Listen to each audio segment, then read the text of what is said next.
Olá, bom dia. Hoje é sexta-feira, 15 de outubro. Você vai ver nessa edição que pelo terceiro dia seguido o Brasil tem menos de 400 mortes por Covid na média móvel. A gente vai falar também do ICMS para combustíveis. Agora a proposta está no Senado. E a polícia está investigando a invasão à AproSoja em Brasília. A volta das aulas presenciais nas escolas de São Paulo, marcada para segunda-feira, ainda não é consenso. Muitas escolas não estão preparadas para o retorno e famílias estão com receio. O assunto gera opiniões divergentes. Apesar da maioria dos estudantes já ter voltado às aulas presenciais, ainda tem aquela parcela que prefere ficar em casa. Nesta escola estadual na Zona Norte de São Paulo, por exemplo, esse montante é bem pequeno, apenas 7%. Por decisão das famílias em permanecer com a frequência digital. E as razões? A questão da segurança mesmo, a preocupação em relação à contaminação. E algumas crianças apresentam comorbidades. Alunos que apresentam algum problema de saúde podem continuar com o ensino remoto, mediante a apresentação de atestado.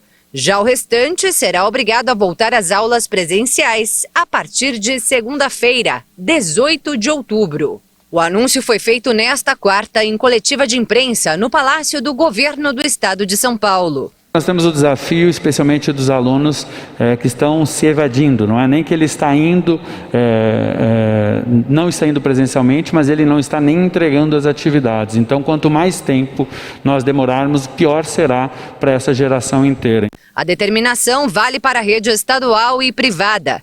Já as instituições municipais seguirão as regras determinadas pelas prefeituras. Nós estamos voltando e avançando em todas as áreas. Educação precisa sim ser prioridade. Com os números que nós temos hoje, nós temos sim segurança deste passo e obviamente estaremos acompanhando sempre com a área da saúde. O governo estadual salienta que a medida considera ainda o avanço da vacinação contra a Covid-19. Segundo o secretário, 97% dos profissionais da educação tomaram as 2 doses ou a dose única da vacina. E 90% dos adolescentes de 12 a 17 anos já receberam a primeira dose do imunizante. A Aline concorda com a decisão do Estado. Logo que esta escola deu início à abertura escalonada, os filhos dela voltaram às aulas. Eu estou feliz, porque eles estão felizes. Eles gostam de vir para a escola. Por mais que a gente ache que tem capacidade de ensinar, porque tem, é só você adquirir o conhecimento. Não funciona da mesma forma. E a socialização é o que pesa muito para eles. Eles precisam interagir com outras crianças, eles precisam interagir com os professores, ter rotina, né? Isso tudo é muito importante. Mas a publicitária conta que no começo estava com medo. Precisou visitar a escola para tomar uma decisão. A escola está aberta para que os pais venham conhecer os protocolos, para que eles se sintam seguros mesmo. Hoje a Aline diz que não se arrepende da escolha que fez. Lembra que os filhos perderam muito enquanto estiveram em casa. Eles perderam a proximidade, eles perderam a parte da socialização e perdeu o conteúdo sim. Não tem como falar, não perdeu, perdeu sim. É o que o governo alega para a retomada imediata. As crianças estão com uma série de déficits de aprendizagem, com uma série de problemas, inclusive psicológicos, depressão, ansiedade. Muitas crianças retornaram apáticas, obesas, sem expressão através do olhar. Por isso que a volta é tão necessária. Aferição de temperatura, higienização das mãos, uso de máscaras em ambientes arejados. Todos esses protocolos sanitários continuam obrigatórios em todas as escolas, que ainda têm de manter esse afastamento de 1 metro entre uma carteira e outra. E por isso, algumas instituições ainda terão de fazer aquele rodízio entre os alunos. Mas isso até o dia 3 de novembro. A partir dessa data, esse distanciamento não será mais exigido. Segundo a Secretaria da Educação, apenas 24% das escolas estão aptas a receber 100% dos alunos neste momento. O restante só poderá atender a determinação sem revezamento de alunos em novembro. O Sindicato dos Professores do Estado de São Paulo considera a determinação irresponsável. Já a Organização das Nações Unidas para Educação, Ciência e Cultura, a Unesco, apoia a obrigatoriedade das aulas presenciais em São Paulo, conforme informou o governo. Na Bahia e Mato Grosso, os alunos também terão de retornar à escola na segunda-feira. As aulas presenciais já foram retomadas em estados como Amapá, Amazonas, Ceará, Espírito Santo, Maranhão, Mato Grosso do Sul, Pará, Paraná e Santa Catarina. O presidente Jair Bolsonaro sancionou uma lei aprovada em setembro pelo Congresso que suspende esse ano o número mínimo obrigatório de dias letivos para todas as etapas de ensino em razão da pandemia. A sanção foi informada pela Secretaria-Geral da Presidência, que não informou se Bolsonaro vetou trechos. O Supremo Tribunal Federal derrubou a lei que permite a produção e venda de 4 remédios para emagrecimento: sibutramina, anfepramona, Premproporex e Mazindol. Foram 7 votos a 3. A comercialização desses produtos tinha sido autorizada pelo Congresso e sancionada em 2017. Agora o STF entende que cabe à Anvisa liberar os medicamentos. E a Agência Nacional de Vigilância Sanitária já informou que os riscos de uso desses remédios superam os benefícios. A Polícia Civil do Distrito Federal investiga como dano e associação criminosa a ocupação na sede da Associação dos Produtores Rurais de Soja em Brasília. Ontem, manifestantes invadiram o local e colocaram cartazes e faixas contra a alta das exportações de soja e de outros grãos. Manifestantes da Via Campesina fizeram um protesto na sede da Associação de Produtores de Soja em Brasília, a ProSoja, na manhã desta quinta-feira. Integrantes do MST e outros movimentos rurais também participaram. Eles colocaram faixas em protesto contra o aumento do preço dos alimentos, da fome, e afirmaram que a alta das exportações de soja e de outros grãos provoca falta de comida para a população brasileira. Os protestos foram realizados também em Recife, Vitória, Porto Velho e Florianópolis e fazem parte da Jornada Nacional da Soberania Alimentar. A Polícia Militar do Distrito Federal foi chamada, mas quando chegou, os manifestantes já tinham deixado o local. A Polícia Civil do DF investiga os crimes de dano e associação criminosa. A ProSoja emitiu nota repudiando a invasão e a depredação da sede da entidade e pede que os responsáveis sejam identificados e responsabilizados pelos crimes cometidos. Afirma que a invasão é uma afronta ao Estado Democrático de Direito e coloca em risco a integridade física dos colaboradores e associados. A nota afirma ainda que, diferente do que alegam os invasores, de que soja não enche prato de comida, o grão é fundamental para a produção de carne, leite, óleo, ovos e derivados, utilizado também na fabricação de medicamentos, combustíveis e outros itens, e que o plantio de soja contribui com a geração e manutenção de milhões de empregos no campo. A Frente Parlamentar da Agropecuária também se manifestou e afirmou que o vandalismo deve ser punido com o rigor da lei e que a divisão no Brasil não ajuda no desenvolvimento de soluções e políticas. Pelo menos 7 pessoas morreram e 13 ficaram feridas em uma explosão em uma mesquita xiita no sul do Afeganistão. A explosão aconteceu hoje por volta do meio-dia no horário local, dia de descanso para os muçulmanos e no momento em que muitos oravam. O número de vítimas pode subir. Nenhum grupo terrorista assumiu a autoria da explosão até o momento. O incidente aconteceu 7 dias depois de uma outra explosão deixar mais de 100 mortos e feridos em uma outra mesquita xiita. Na ocasião, o Estado Islâmico assumiu a responsabilidade pelo ataque suicida. Ontem, o presidente Jair Bolsonaro disse que as chuvas dos últimos dias melhoraram a situação hídrica do país e informou que vai determinar ao ministro de Minas e Energia, Bento Albuquerque, que suspenda a cobrança da bandeira vermelha na conta de luz, que deixa a conta mais cara. Vamos ver agora a previsão do tempo para esta sexta-feira e também para o final de semana em algumas regiões do país. Em São Paulo, o dia começou com sol e céu limpo em grande parte da cidade, mas pode chover. E a previsão é de que, mais uma vez, as temperaturas diminuam. Hoje a máxima pode chegar a 29 graus, no sábado a máxima é um pouco maior, de 20 graus, e no domingo a temperatura não vai passar de 18. Em Teresina, Piauí, o dia hoje vai ser quente, máxima de 36 graus. No final de semana, o calor intenso continua e os termômetros podem chegar até 37 graus no sábado e no domingo. Em Curitiba, no Paraná, a máxima pode chegar hoje a 23 graus. No sábado, a temperatura se mantém, mas com mínima de 12 graus. E no domingo, o tempo vai ficar um pouco mais frio e a máxima não passa de 14 graus. A sexta-feira deve ser marcada por temporais em grande parte do país. De acordo com dados do Centro Nacional de Monitoramento e Alertas de Desastres Naturais, as chuvas volumosas podem provocar estragos, principalmente nos estados de Goiás, Mato Grosso do Sul e Paraná. Depois do intervalo, você vai ver que o Brasil tem menos de 400 mortes por Covid na média móvel e vai ver também que agora é a vez do Senado analisar as novas regras do ICMS dos combustíveis. Até já!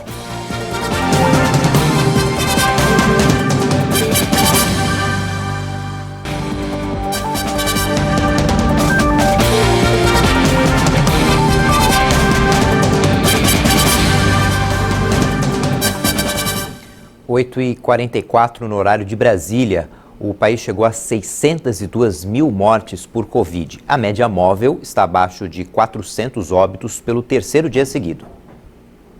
O Ministério da Saúde confirmou mais 525 mortes por coronavírus em 24 horas. Com isso, o total no Brasil subiu para 602.099 vítimas. Segundo a pasta, mais 14.288 casos foram registrados de um dia para o outro. Desde o início da pandemia, 21.612 diagnósticos já foram confirmados para a doença. O indicador mostra que a média de mortes está em 327 por dia. Segue abaixo de 400 óbitos pelo terceiro dia seguido, depois de 11 meses acima do patamar. A média móvel de casos, com 11.383 registros por dia, também apresenta tendência de queda. Caiu em relação ao dia anterior e ao novo menor valor desde 17 de maio de 2020. Por regiões, podemos verificar que 8 estados apontam alta nos óbitos pela Covid.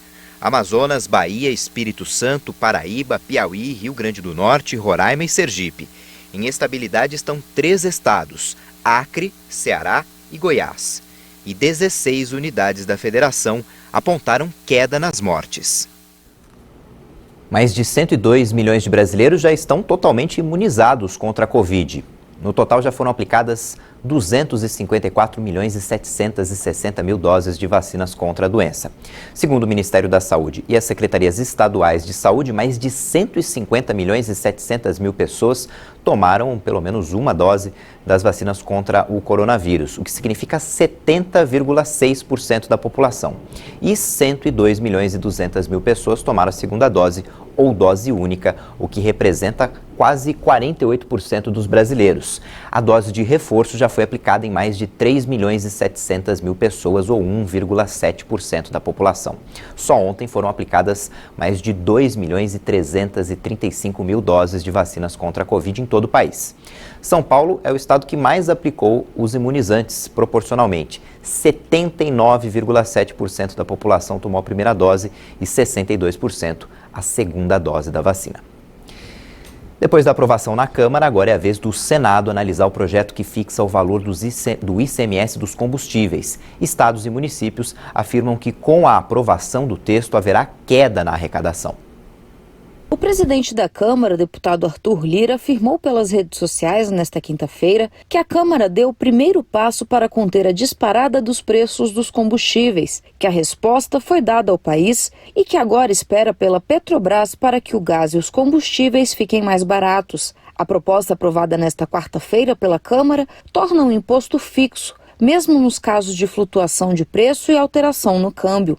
Pelo texto, os estados ficarão obrigados a especificar a alíquota para cada produto sobre a unidade de medida, litro, quilo ou volume, e não sobre o valor da mercadoria. Atualmente, o cálculo é feito a partir do preço médio e revisto periodicamente de acordo com pesquisa de preço. O presidente do Senado, Rodrigo Pacheco, afirmou que dará devida atenção ao projeto de lei. Pacheco destacou ainda que, além do imposto, outras questões incidem sobre o valor dos combustíveis. Há várias coisas que influenciam no preço dos combustíveis atualmente, essa elevação do preço dos combustíveis no Brasil. A primeira delas é a questão do câmbio, não é? O próprio preço do combustível, que é muito pressionado pelo câmbio. E o câmbio é muito variável, com essa desvalorização do real frente ao dólar na ordem de 30% só em 2020, muito fruto de instabilidade. Então, conferir estabilidade à política do Brasil e à política econômica é algo muito importante para a estabilização do câmbio e, consequentemente, estabilização do preço dos combustíveis. Segundo ponto é a participação da Petrobras. A Petrobras tem uma função social que ela não pode deixar de ter a sua obrigação também em ter elementos para poder reduzir o preço dos combustíveis. Essa função social da Petrobras de compartilhar com o povo brasileiro tudo aquilo de sucesso que ela tem, dos dividendos que ela produz, é algo também importante, tem que ser considerado. E terceiro ponto, que é esse que o presidente Arthur Lira destaca, que é a questão tributária. Obviamente que há um viés tributário muito forte no preço dos combustíveis e isso pode ser remodelado. Essa é a intenção da Câmara dos Deputados desse projeto e nós vamos, obviamente, recebê-lo no Senado Federal e dar o tratamento devido de apreciação, de debate, de amadurecimento, de eventual aprimoramento. É esse o nosso papel nesse momento. A proposta aprovada pela Câmara prevê que o ICMS será fixado anualmente e não poderá exceder em reais por litro o valor médio dos preços ao consumidor final. O relator do texto, o deputado Dr. Jaziel, estima que a proposta vai reduzir o preço final da gasolina em 8% e do óleo diesel em 3,7%. Os tributos federais e estaduais respondem por cerca de 40,7% do preço da gasolina.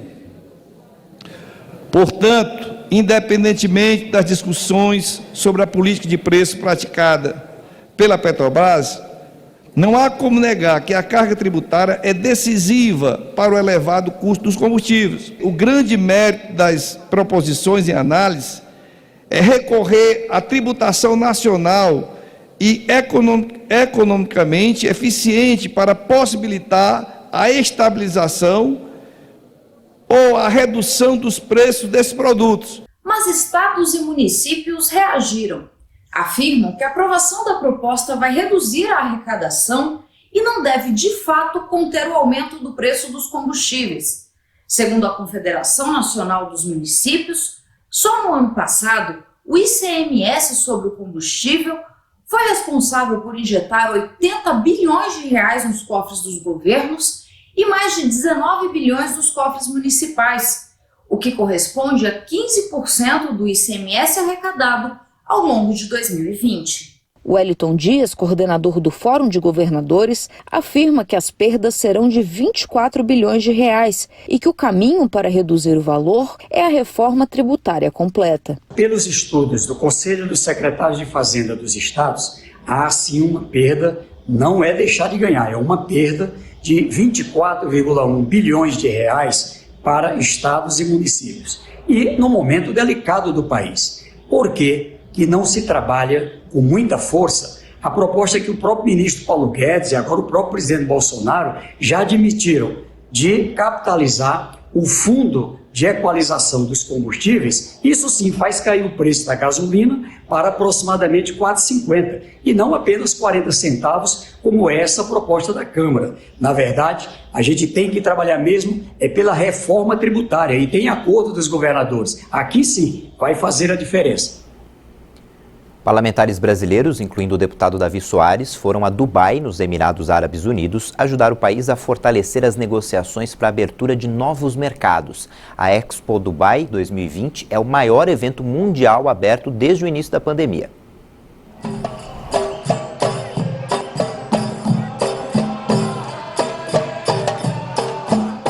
Esta exposição deveria ter sido realizada no ano passado.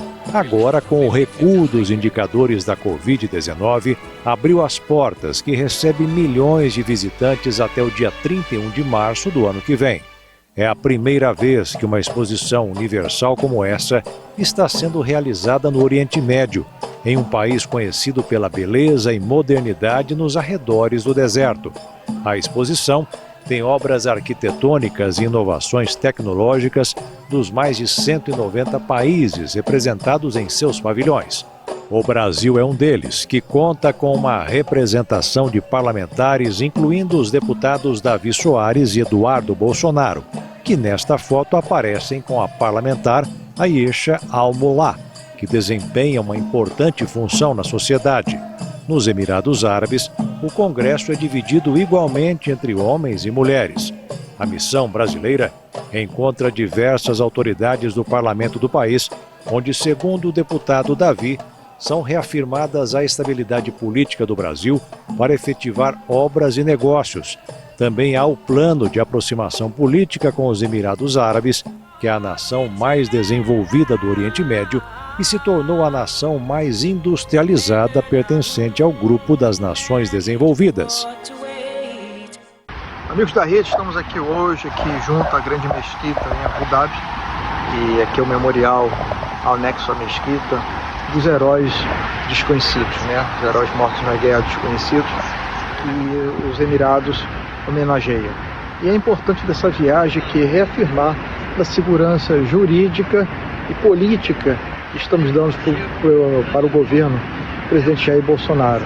Isso aí com certeza dá segurança para os investidores, seja de fundos soberanos do Estado mesmo, a continuar vindo ao Brasil. Ambos manifestaram o desejo de não simplesmente investir em energias, mas investir na questão educacional, no aprofundamento de laços culturais. E para isso que viemos conversar para a aproximação dos dois países nas legislações e com certeza no trato político que faz tão necessário entre duas grandes nações. Essa edição fica por aqui, mas no YouTube você pode rever as nossas reportagens. E às 10 da manhã, horário de Brasília, tem outras informações com a Patrícia Velenic. Tchau, bom dia e boa sexta-feira.